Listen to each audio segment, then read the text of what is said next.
છોટાઉદેપુરના રજુવાંટ ગામે ઓરસંગ નદીના કોઝવે ઉપરથી બાઇક ચાલક તણાયો। ઉપરવાસમાં પડેલા ભારે વરસાદના કારણે ઓરસંગ નદીમાં પાણીની ભરપૂર આવક થઈ, ત્યારે ગઈકાલે સાંજના સમયે બાઇક લઈને કોઝવે પરથી પસાર થતા બાઇક સાથે ઓરસંગના ધસમસતા પાણીમાં બાઇક સવાર તણાયો।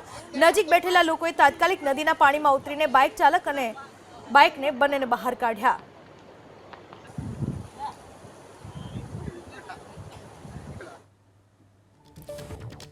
તો છોટાઉદેપુરના બોડેલીમાં પણ ધોધમાર વરસાદ। બોડેલીના નીચાણવાળા વિસ્તારોમાં પાણી ભરાયા। બોડેલી હાલોલ રોડ ઉપર પાણી ભરાયા છે। છોટાઉદેપુરના બોડેલીમાં ધોધમાર વરસાદ વરસ્યો। બોડેલીના નીચાણવાળા વિસ્તારોમાં પાણી ભરાયા છે। બોડેલી હાલોલ રોડ ઉપર પાણી ભરાયા છે। હવામાન વિભાગે વરસાદની આગાહી કરી છે, ત્યારે છોટાઉદેપુરના બોડેલીમાં ધોધમાર વરસાદ વરસ્યો। વરસાદ વરસતા બોડેલીના નીચાણવાળા વિસ્તારો પાણીમાં ગરકાવ થઈ ચૂક્યા છે। રસ્તાઓ પર વરસાદી પાણી ફરી વળ્યા છે। ધીમી ધારે વરસાદ સતત વરસી રહ્યો છે। વાતાવરણમાં પણ ખૂબ જ વિઝિબિલિટી ઘટી ચૂકી છે। વાહન વ્યવહાર પણ અવરોધાયો છે। જનજીવન અસ્તવ્યસ્ત થઈ ચૂક્યું છે। નીચાણવાળા વિસ્તારોમાં પાણી ભરાઈ ચૂક્યા છે।